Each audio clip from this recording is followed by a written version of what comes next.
You're telling me my own mother-in-law booked my restaurant for her anniversary party and specifically requested that I not be informed? I gripped my phone so tightly I thought the screen might crack.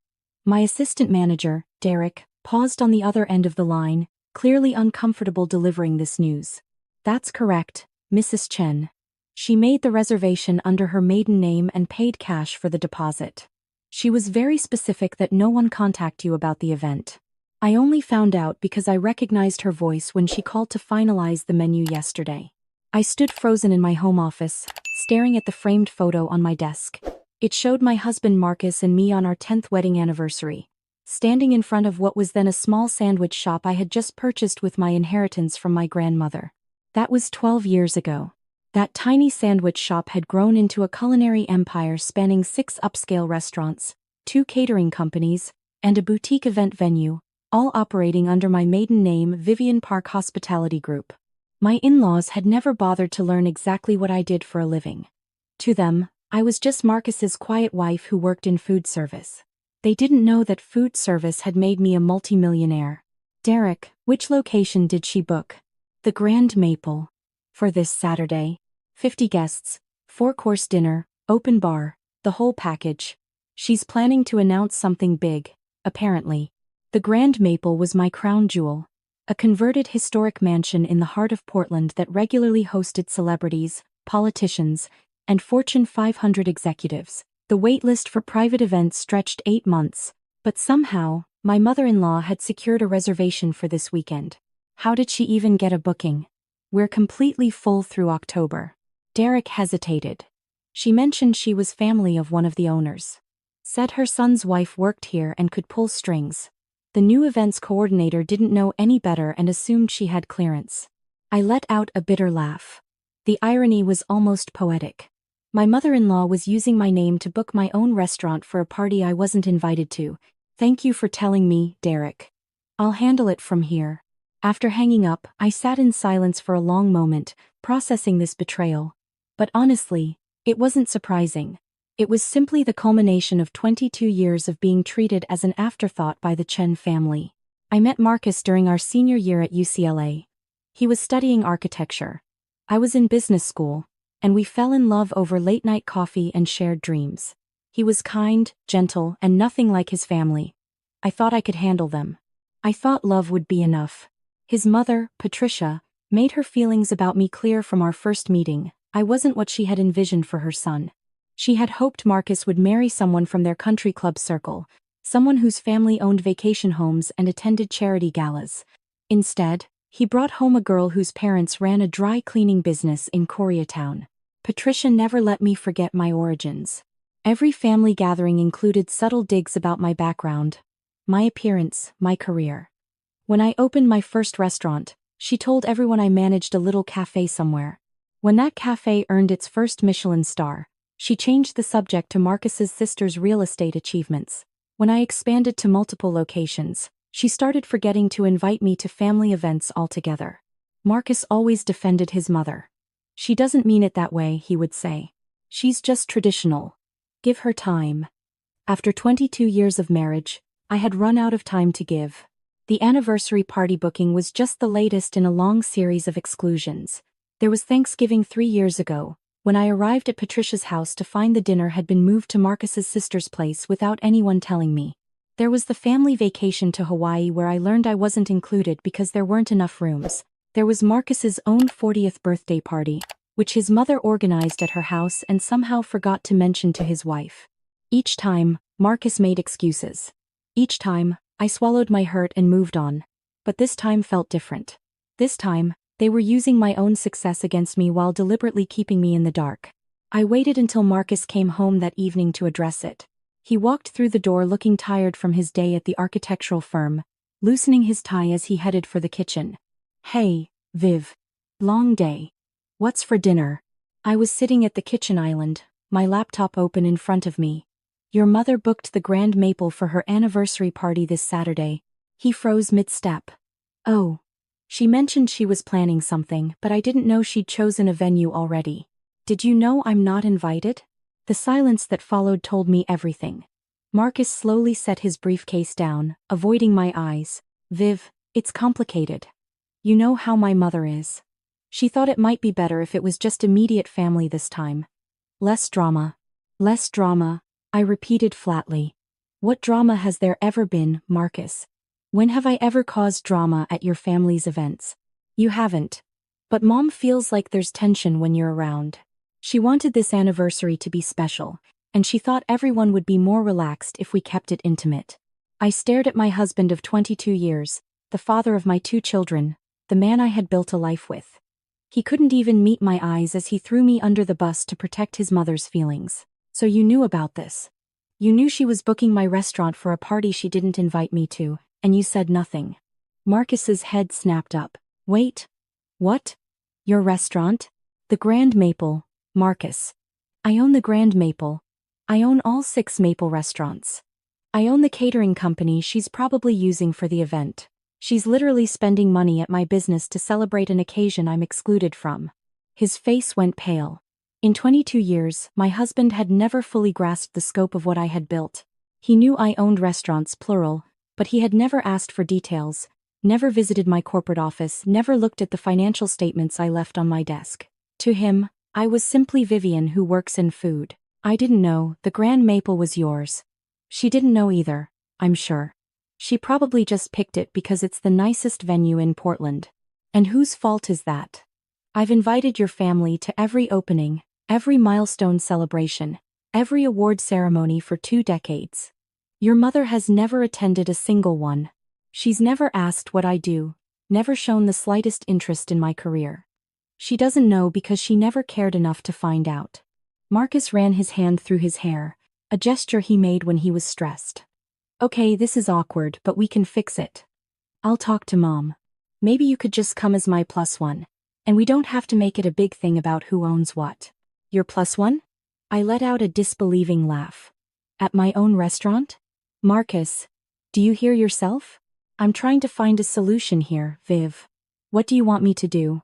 What I wanted was for my husband to stand up for me just once. What I wanted was for him to tell his mother that excluding his wife of 22 years was unacceptable.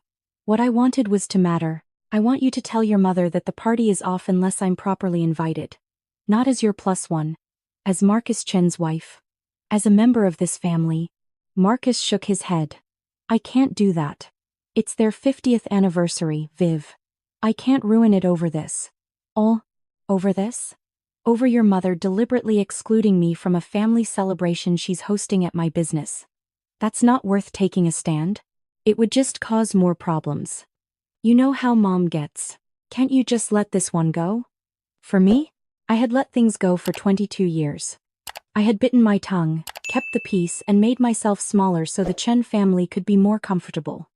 I was done. No, Marcus. I can't let this one go. I closed my laptop and stood up from the island. Marcus watched me with confusion and growing concern. What are you going to do? I'm going to handle it.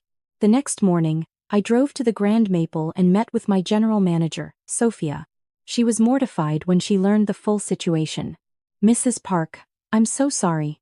If I had known the reservation was made under false pretenses, I never would have approved it. The new coordinator had no idea. It's not your fault, Sophia. But I need you to do something for me. I want you to let the reservation stand. Don't cancel anything. Let them go forward with all their planning. Sophia looked confused.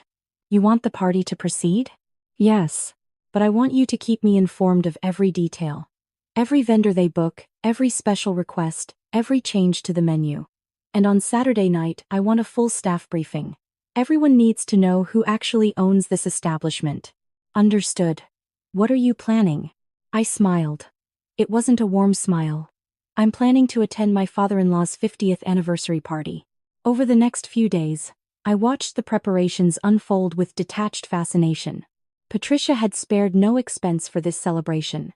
She ordered our most expensive wines, requested custom floral arrangements, hired a string quartet for the evening. She upgraded the menu twice, adding lobster and Wagyu beef. She ordered a 5-tier anniversary cake from our pastry chef, who happened to be a James Beard Award nominee I had personally recruited from New York. The total bill was climbing toward $40,000. Patricia didn't seem concerned about the cost. Perhaps she assumed the family connection would get her a discount. Perhaps she planned to stick Marcus with the bill.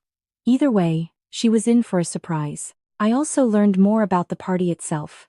It wasn't just a simple anniversary dinner. Patricia was planning to make a major announcement. According to the event notes, she had requested a microphone setup for speeches and a projector screen for a presentation. Through careful inquiry, I discovered what that presentation would reveal. Patricia and my father-in-law, Richard, were retiring from their business and transferring ownership to Marcus and his sister, Diana. The family company, a successful chain of dry cleaning businesses that Richard had built over 40 years, was being divided between the two children. The irony was not lost on me. The Chen family had always looked down on my parents for running a single dry cleaning shop. Meanwhile, I had transformed a small inheritance into a hospitality empire worth 50 times what the Chen family business was worth. But to Patricia, her husband's dry cleaning chain was a legacy worth celebrating, while my achievements remained invisible. Marcus came home Thursday evening with a guilty expression.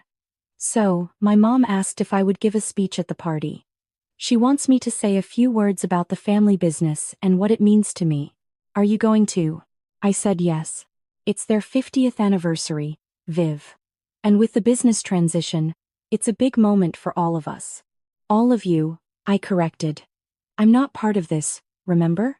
Marcus sighed. Look, I talked to my mom about you coming.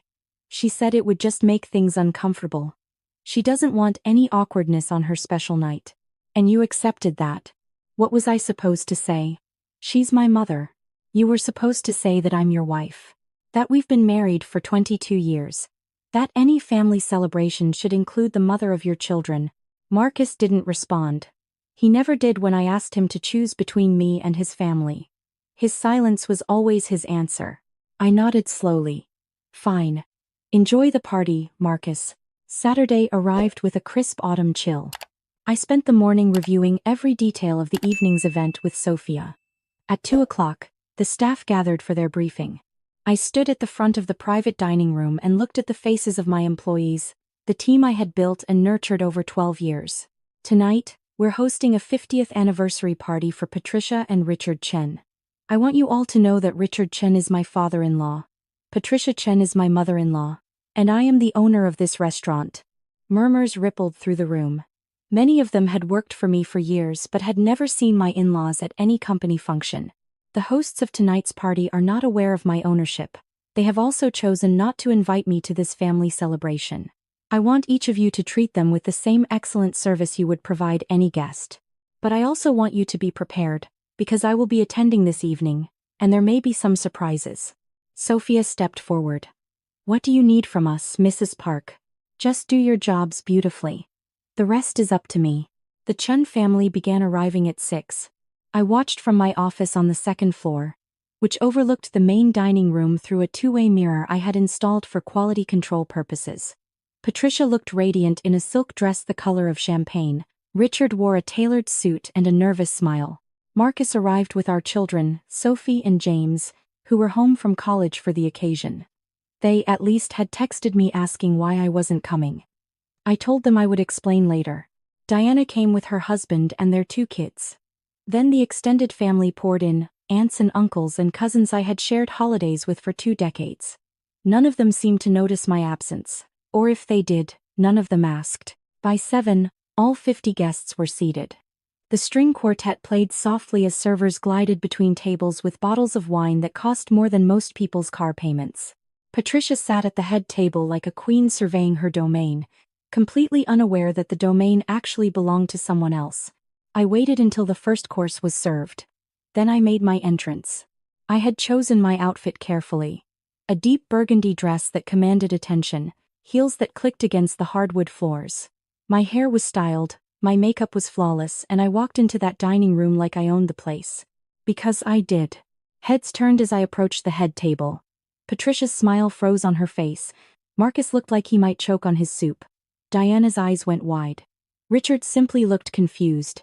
Good evening, everyone. I hope I'm not interrupting.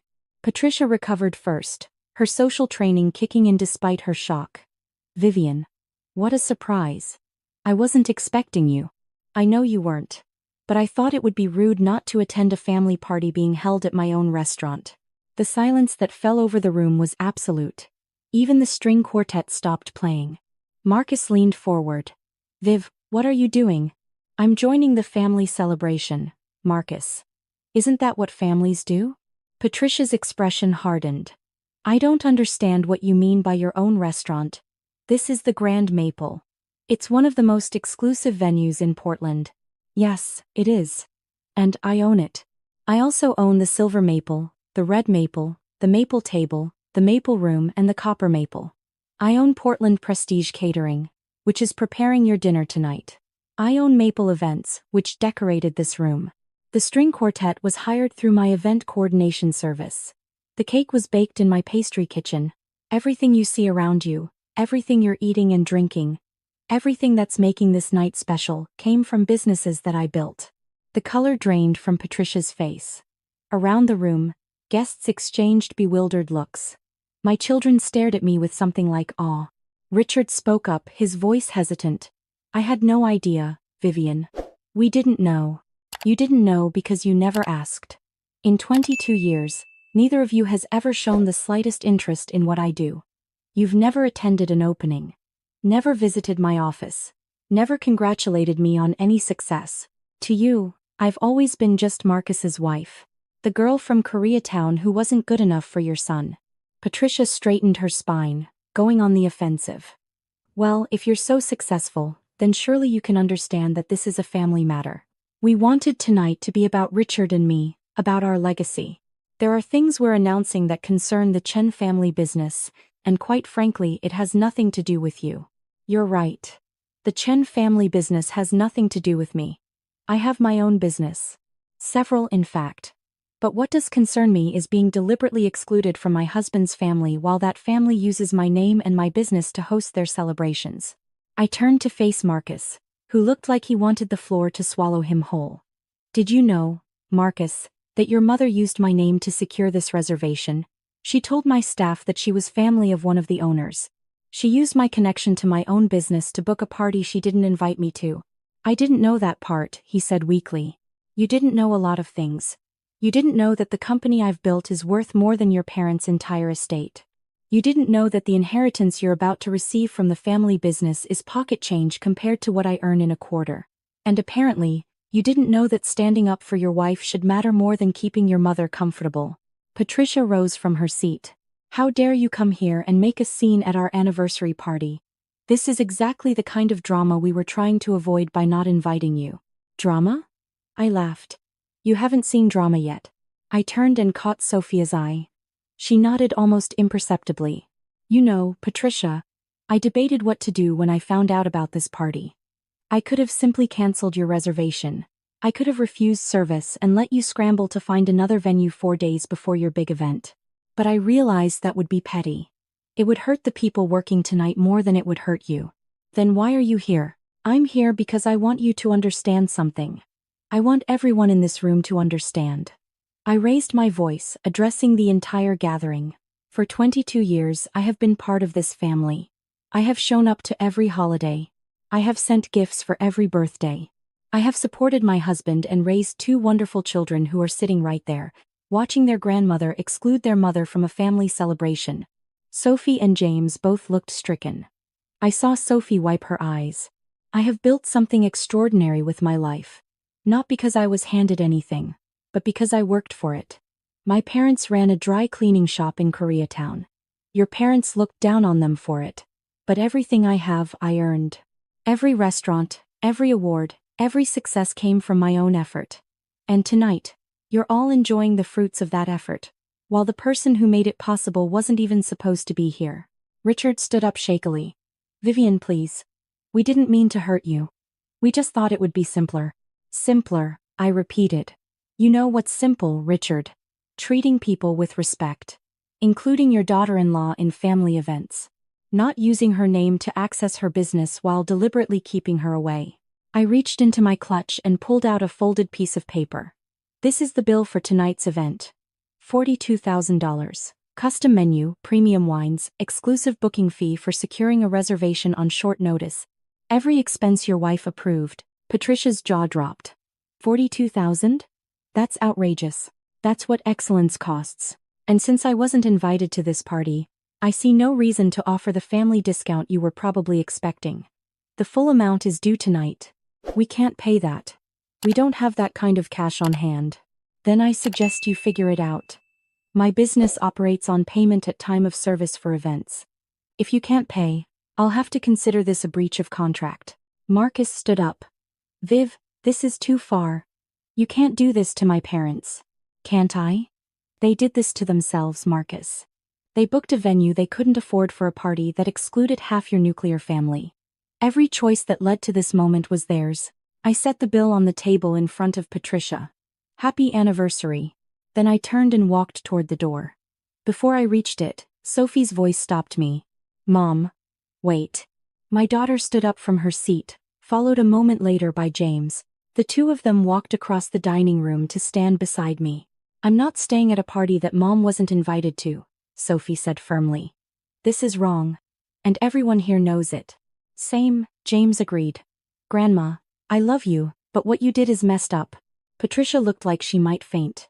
Marcus sat frozen, torn between his children and his parents. I put my arms around Sophie and James. Thank you, babies. But this is your grandparents' anniversary. You should stay. No, Sophie said. We're leaving with you. And we did. The three of us walked out of the Grand Maple together, leaving 50 stunned guests and a $42,000 bill in our wake. In the car, James spoke first. Mom, I had no idea you owned all those restaurants. Why didn't you tell us? I told you. Many times. You were just teenagers and didn't pay much attention. I'm paying attention now, Sophie said. That was incredible. That was necessary. I've spent 22 years trying to earn a place in that family. Tonight I finally realized I was never going to get one. And I'm done trying. What about Dad? James asked quietly. I gripped the steering wheel tighter. That's something your father and I need to figure out. Marcus came home at midnight, long after the party had ended. I was sitting in the living room, still in my burgundy dress. When he walked through the door, they paid the bill, he said flatly. Mom had to call Diana and split it between them. They're furious. And they want me to make you apologize. That's not going to happen. Marcus sat down heavily on the couch across from me. He looked older than he had that morning, like the evening had aged him. Why did you do it that way, Viv? Why the public spectacle? Because private conversations haven't worked for 22 years. I've talked to you countless times about how your family treats me. You always promise it'll get better. It never does. So you humiliated them in front of everyone they know. I showed them reality. Your mother used my name to book my restaurant for a party that excluded me. She was going to spend my money on an event celebrating her family while I sat at home alone. I simply showed up and reminded everyone whose money it actually was. She didn't know it was your restaurant. Because she never cared enough to find out. That's the whole point, Marcus. Your family has never once shown interest in who I am or what I've accomplished. I'm invisible to them. I have been since the day we got married. Marcus was quiet for a long moment. When he spoke again, his voice was tired. My mother asked me to choose. She said after tonight, she can't be in the same room with you. And what did you say? I said I needed time to think. I stared at my husband, at the man I had loved for more than half my life. I had always known this moment would come. I had always known that someday Patricia would force him to choose, and I had always been afraid of what his answer would be. But sitting there in my living room at midnight, I realized something. I was no longer afraid. I was tired. And I was done waiting for Marcus to become the husband I needed. Take all the time you need, Marcus. But while you're thinking, I want you to think about this. I have spent 22 years proving myself to your family. I have built an empire while your mother pretended I worked in a cafe. I have raised 2 incredible children while being excluded from family events. I have loved you through every slight, every insult, every moment you chose them over me. I stood up and walked toward the stairs.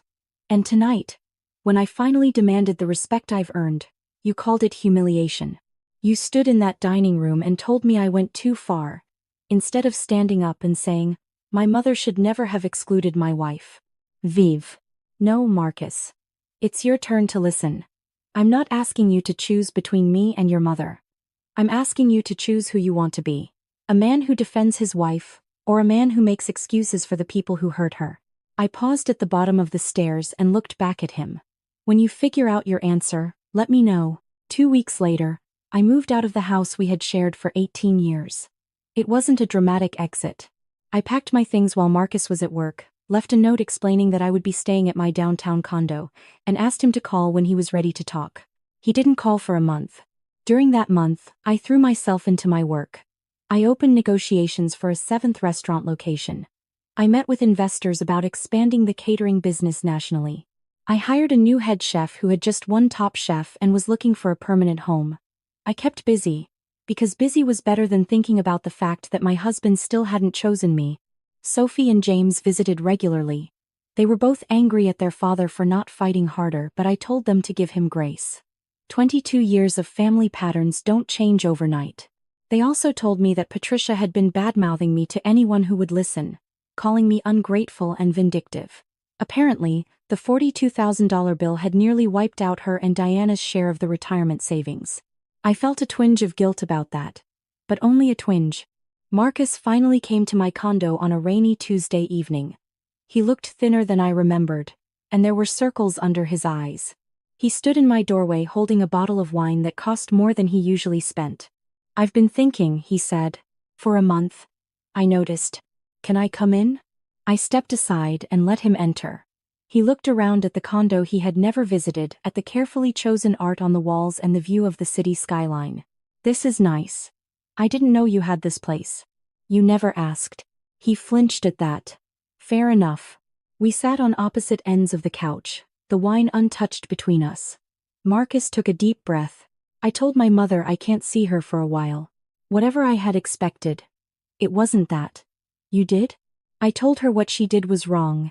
Not just the party, but 22 years of wrong. I told her I had been complicit, and that if I wanted to save my marriage, I had to stop making excuses for her." "What did she say?"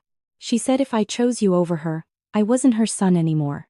The words hung in the air between us. I knew how much Patricia's approval meant to Marcus. I knew how much those words must have hurt. "And you said?" "I said that was her choice to make, not mine.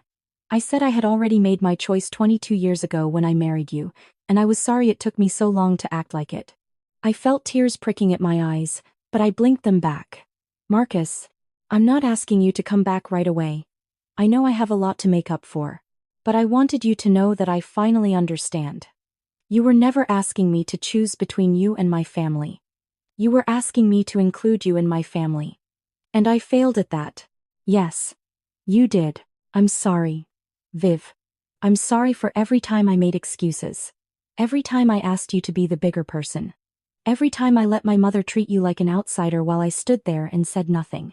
He reached across the couch and took my hand. "You built something amazing. You are something amazing. And I'm ashamed that it took you walking out for me to see it." I looked at our joined hands, at the wedding ring I still wore on my finger. "I don't know if I can forgive 22 years, Marcus. I don't know if we can come back from this. I know. I'm not asking for forgiveness. I'm asking for a chance to earn it. That might take a while. I have time. If you'll give it to me." I thought about the life I had built on my own. The empire I had created without anyone's support. The strength I had found in walking away from a table where I was never valued. And I thought about the man sitting across from me, who had finally made the choice I had waited 22 years to hear. "We can try," I said at last. "But things have to be different." "They will be. I promise. And if your mother comes around, then she'll treat you with respect or she won't be part of our lives. That's not negotiable." For the first time in months, I felt something like hope. It wasn't forgiveness. It wasn't even trust. But it was a start. "Okay, Marcus. Let's see where this goes." 6 months later, I stood in the main dining room of my newest restaurant, the Golden Maple. It was our soft opening, an invitation-only event for family and friends before we opened to the public. Sophie and James were there, along with their friends from college. My parents had flown in from Los Angeles, beaming with pride at what their daughter had accomplished. My staff filled the room, the people who had helped me build this dream from a single sandwich shop to a hospitality empire. And Marcus stood beside me, his hand in mine, as I prepared to give the opening toast. 12 years ago, I opened my first restaurant with nothing but a small inheritance and a big dream. Tonight, we celebrate the opening of my 7th. None of this would have been possible without the people in this room, the ones who believed in me, supported me, and showed up when it mattered. I squeezed Marcus's hand. I've learned a lot in the past year about what really matters. Success is wonderful. Achievement is satisfying. But the most important thing is being surrounded by people who see you clearly and value you completely. Tonight I have that. And I'm grateful. The room erupted in applause. Marcus pulled me close and kissed my temple. I'm proud of you, he whispered. I should have said that more often. You can start now. In the corner of the room, I noticed a familiar figure hovering near the entrance. Patricia Chen, in a modest dress, looking uncertain and out of place. Marcus followed my gaze. I invited her. I hope that's okay. She asked if she could come. I studied my mother-in-law across the room. She looked smaller than I remembered, humbled by the consequences of her choices. She hadn't spoken to Marcus in 5 months. Missing this opening would mean missing another piece of her son's life. I thought about telling him to send her away. I thought about making her feel as unwelcome as she had made me feel for 22 years. But that wasn't who I wanted to be. I had proven my worth. I had demanded my respect. I didn't need to hold grudges against a woman who had already lost so much. She can stay, I said. But she comes to me. Marcus nodded and made his way across the room. I watched him speak to his mother, watched her face crumple, and then harden with resolve. She straightened her shoulders and walked toward me. Vivian. Her voice was stiff, formal. Patricia. I came to say congratulations. On the restaurant. Thank you. She hesitated, then forced out the words like they cost her something. And I came to apologize. For the anniversary party. And before that, the way I treated you. I waited. I was wrong. I see that now. You've built something remarkable, and I was too proud to acknowledge it. I hope someday you can forgive me. It wasn't a perfect apology. It was stilted and clearly rehearsed. But it was more than I had ever received from her before. I don't know if I can forgive you, Patricia. But I'm willing to try to move forward. For Marcus. For the kids. She nodded, her eyes glistening. That's more than I deserve. Yes. It is. I turned back to the party, leaving her standing there. She would have to earn her place in this family the same way I had. Through time, effort, and respect. But at least now she knew what that place was worth. I had spent 22 years being invisible to the Chen family. Tonight, standing in the restaurant I built with my own hands, surrounded by people who loved and valued me, I had never felt more seen. And that, I realized, was the real victory. Not the money, not the success, not even the satisfaction of watching Patricia Chen choke on humble pie. The real victory was finally knowing my own worth. And never letting anyone make me forget it again. Thank you for watching.